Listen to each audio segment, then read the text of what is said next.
So like she will throw this one question like, okay, name one challenge that you have. So everybody brings different perspective. That becomes a topic to consult with each other, exchange their this thing.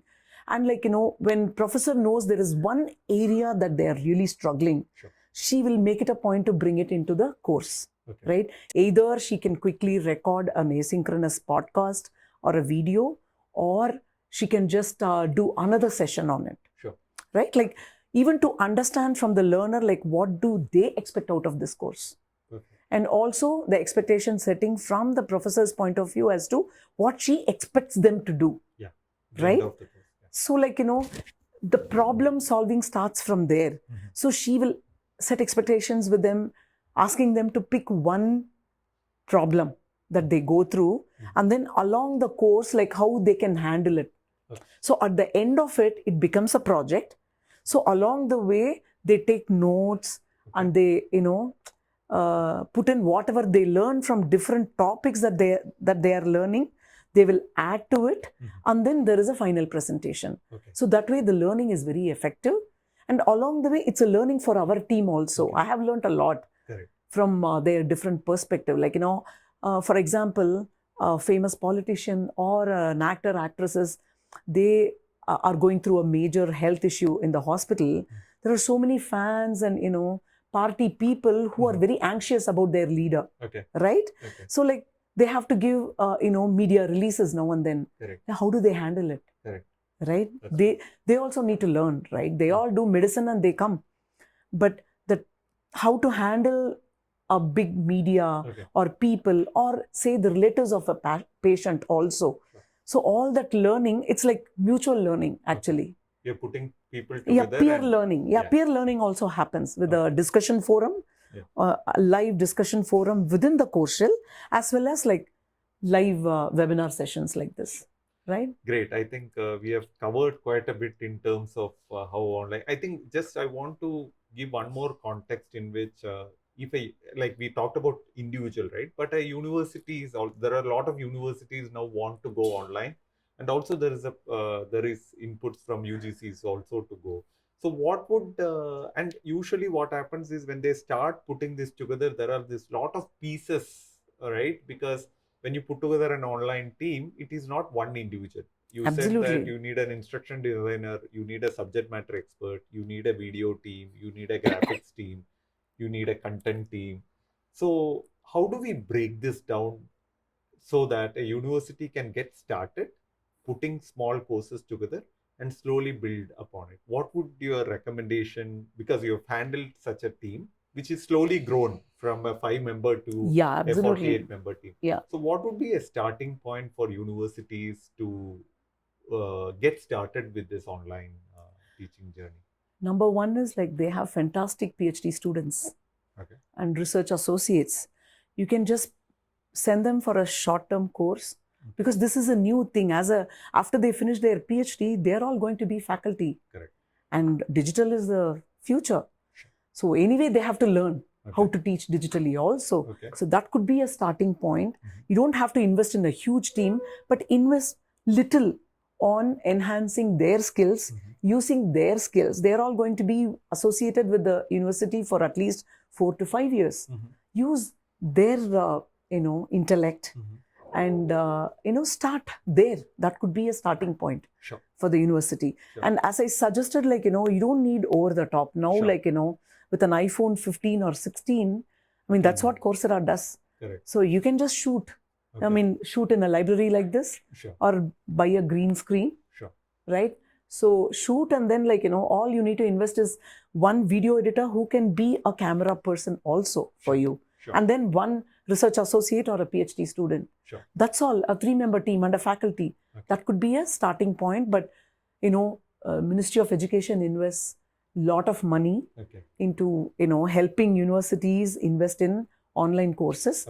They can host it on SWAYAM. They don't even have to think about a platform initially. There are platforms, free platforms available through government. They can host the courses there. They can make their students take it, right? And then they get credits as well when they get a certificate from SWAYAM. So, and a lot of, investment for the future of the, Sure. the current learner base. Okay. And also nothing costs for the learner to learn. All right. That's Right. great. So, from an IIMB point of view, I think initially we started by putting individual courses online, right? And eventually, I think we have created programs out of it. And we have seen that journey, right? Transforming from an individual course to a program based approach. What do you think the learner experience would be?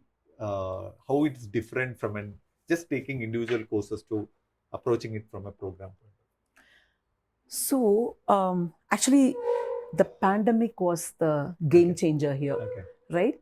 Before pandemic, it was all like we were churning out individual courses, hosting it on a global platform, hosting it on our platform for a closed cohort, and then we were hosting it on Swayam, right, for India learners. But after pandemic, after staying home, people started taking, like, in their free time, courses, individual courses. We all saw a huge surge in learner base, right? And then, like, people started looking for skill-based courses. And then we thought, like, why not stitch two courses together and try it out? Okay. But it became a super hit because rather than a single course certificate, people liked a certificate of programs, right? Instead of individual courses, you call it something like a certificate program in data analytics. Correct. We did have individual courses like, predictive analytics, prescriptive analytics, and foundation of data sciences. But when you stitched it together, more learners were interested. And these learners were all like, 15 years, 20 years into the industry. Correct. So, the corporate people where they want a slight paradigm shift in their career, or who wants to keep themselves updated with what is happening. Okay, so when we stitched courses together as a certificate program in, data analytics or a marketing, right?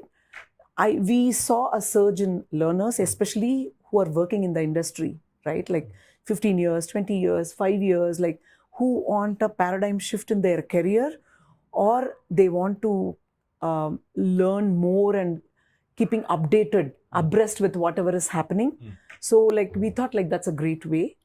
So instead of like putting, like, 10, 11 courses together, we started with, like, 3 courses, 2 courses, up to like 4 courses we tried. It worked wonderfully.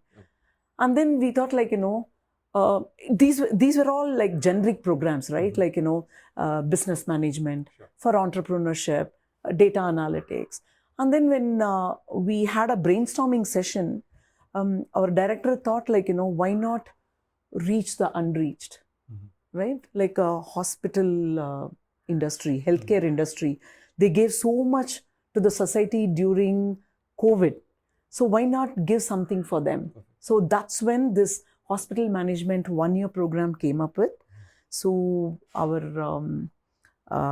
chair, Dr. Devi Shetty, was a great inspiration in creating this. So he facilitated everything for us through Narayana, where we could go and, talk to different people from different, departments there, like, supply chain, marketing, HR, like what are their problems, operation theater, nurses.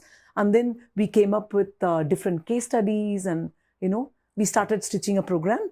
And then that's one of the most, successful program. We are running the 3rd batch now. So then another thing is, like, putting it completely online. We were able to reach across pan-India, right? Like, anybody from anywhere, from Chhattisgarh, a doctor could take an online program from IIMB, where he gets a certificate from us. So that's where, like, we started with the segmented programs. Like, we have programs for artificial intelligence for managers, and we are looking at aviation program now, and then for MSMEs. So that's where our journey has been from IIMB. It's interesting, right? Otherwise, I mean, especially from hospital management, I don't think without this online mode, many of the professionals are really busy. So Exactly. can you share some stories? I mean, we see interesting stories, Oh, right? absolutely. For example, from the hospital man, especially some surgeons coming onto the camera and saying, "Oh, we just finished the surgery." Yeah, and yeah, that they'll ending. come with all their mask in between. Right. They'll say, I just finished. I'm sorry, I'm late for the live session. I just came from a surgery. Or they would be getting ready for a surgery. Okay. They'll be listening to us and then they'll say like, okay, I'm going to take a 20-minute break. It's a small, I have to do a cataract surgery. I'll be back in 20 minutes. So Sure. like interesting stories like this. That's interesting. Yeah. How has now currently in 2022 anyway, AI is kind of taking over a lot of this. We have been experimenting a lot with AI in terms of developing content, also creating some video materials. I think Professor Vasanthi has been kind enough to let us free in terms of experimenting a lot on creating avatars, cloning some digital twins. Uh, I mean, we know it's scary. We know, but the potential is also high. How do you think AI is going to affect education per se? And from a technology point of view, also bit of challenging side of the AI and it's going to affect all of us. And how do you see that? See, individualistic learning to societal learning, that's where we are moving, right? That way, AI is a boon. I mean, there are a lot of pros, right? Like, ChatGPT, whatever you want to ask, right? So that becomes a societal learning. Like, I am putting my experience there, you're putting your experience, and like 100 people will have 100 experiences. So we will all learn from that, right? With one single text, we are learning. And also, there is another con for us as educators, how to deal with this AI with respect to learners using it for their projects, their exams, cheating. I think like slowly we have to come away from our traditional way of testing people, giving assessments.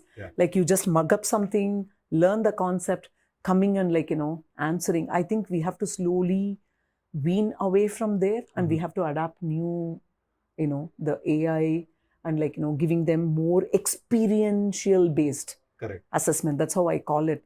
I don't know how we are going to do it.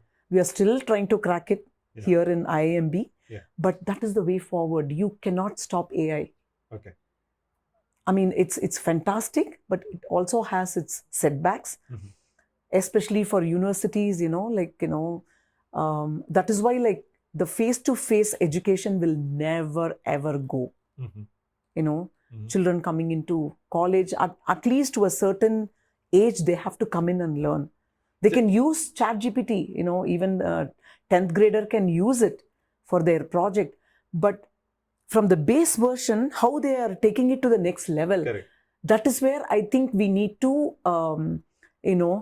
evaluate them. That's right. So can you shed a bit of light on, so what is the key thing that they're getting in face-to-face that maybe potentially some of it could be replicated in online? We can't replicate certain things, right? So how have you, as a you in the sense that we as a team, tried to replicate this experience that you get in face-to-face? And what is that? Just to see face-to-face, like, if, okay, I'm teaching, right?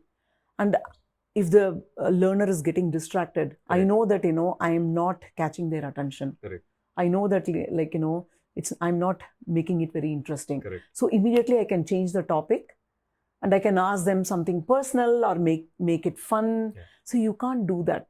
So that is why we have all these, tools like H5P, Mentimeter, make it more interesting, right? So that is one way of handling. Another thing face-to-face is like, clearing the doubts immediately, right? You get so feedback. I have a question, immediately I can raise my hands and I can ask like, oh, you said this, Diljith, what do you mean by that? I have a different opinion. So for that, what our team has found out is like, keeping office hours.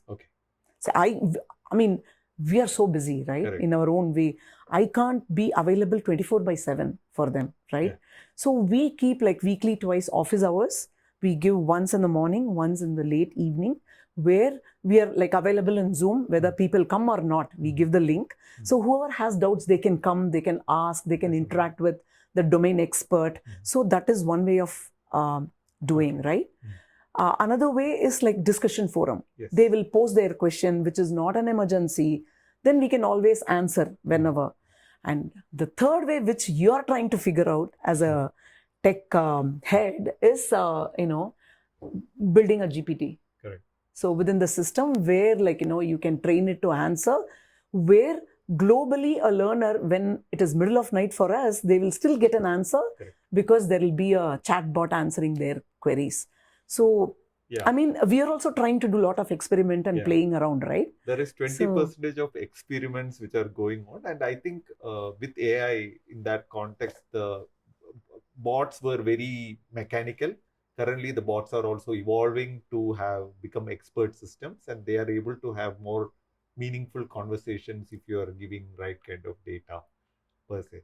And I think we have covered, I mean, we have lots to cover. Maybe in the next series we would do that. But one thing I wanted to give, maybe you can conclude with is your evolution in managing teams from 5-member teams to a 48-member team. That too, putting an diverse set of team is very challenging, right? Absolutely. Can you give a conclusion note for this series that what was your one key learning from this entire journey of building teams, and what is the one key learning that you can share with others? I think everybody will agree with me when I say like every individual is different. Yeah. It's like having siblings, east, west, south, north. Okay. And we fight a lot. Mm-hmm. But the next day we hand holds together and walk, right? Mm. So my previous manager once said leading a team is like a captain of a ship. Okay. Right? You have to manage different personalities, right? Everybody brings in their own, special skills. You should know how to use their skill set effectively. Sure. Right? So when you hire someone, it takes 6 months, for us to understand each other, sure, our strengths and weaknesses. So we are like a pieces of puzzle, yeah, right? We all come together, we plug into each other, and we fight healthy fights, for programs, nothing personal. And that is why I would encourage any team, when you are starting a project, have a brainstorming session. It's not my project or your project, it is our project. Put everybody in a room. We all get different perspectives. We don't have to take everybody's, sure, right? Sure. But whatever is, thinking out of the box, right? Good ideas that people bring in, sure, I think we should embrace that, right? As a leader, what do you think you do? Because you put together a team and led it. The journey has been wonderful. So what is the one thing that I'm saying one thing, but generally, what is that thing that you do to put this team together?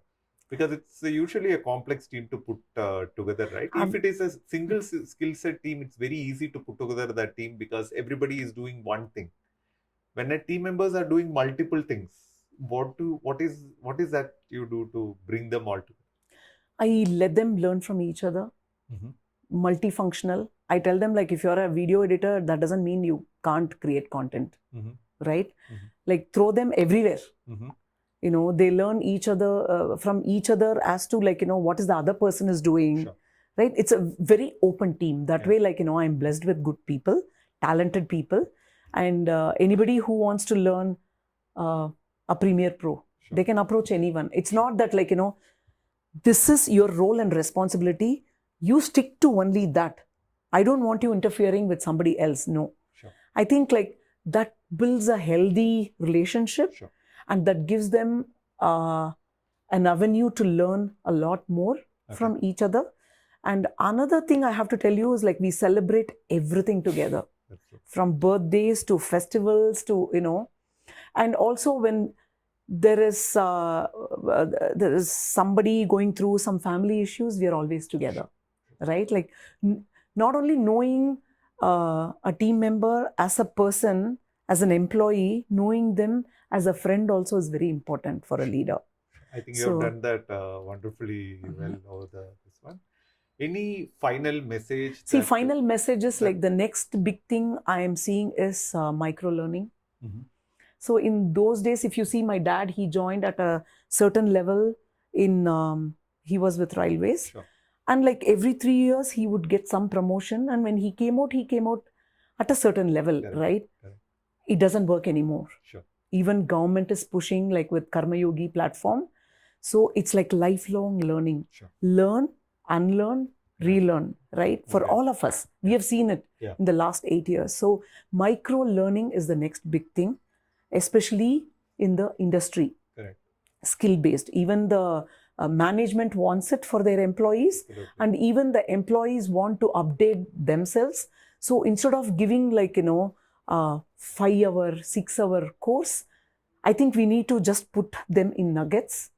Yeah. And like, half an hour quick learning. Okay, I want to do reels.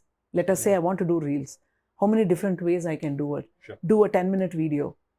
I think Just get the host it. context of it and then build upon it later on, because Exactly. there are a lot of tools where they can get content.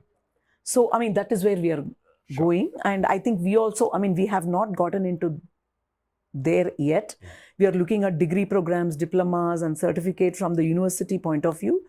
But for the industry with the knowledge hub that we have here, I think we should also I start think going tools towards like micro learning. Duolingo, all that is Oh, yeah, trying out a lot. absolutely. Absolutely. Yeah. All right. So thank you, Usha. Thank you so much. I think it didn't feel like didn't feel like an interview, but like a conversation. Oh, it's that not we're an waiting. interview. I mean, every day we do this. We do that every day. It's really So, great to put yeah. that in a recording format. I think we just covered fraction of what she could talk with us. Hopefully, we'll do few more on We'll this. keep talking. We'll Yeah. bring in some experts, and it's a learning process for everyone. Thank you.